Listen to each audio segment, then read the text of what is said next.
ఈరోజు మా ఇంట్లో ఈవినింగ్ స్నాక్ ఉల్లిపాయ పకోడీ, స్వీట్, వేడి కాఫీ.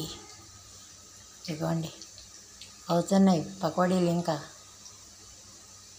ఇందులో ఉల్లిపాయలు, పచ్చిమిరపకాయలు, కరివేపాకు, జీలకర్ర, వాము, శనగపిండి, బియ్యపిండి, కొద్దిగా సోడా వేసి కలిపానండి.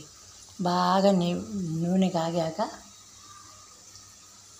పకోడీలు వేసుకుంటే కరకరలాడుతూ టేస్ట్గా ఉండే ఉల్లిపాయ పకోడీలు రెడీ.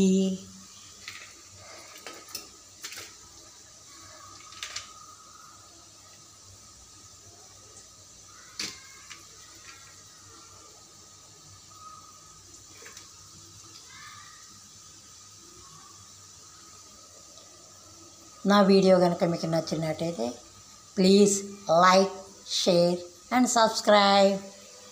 బాయ్.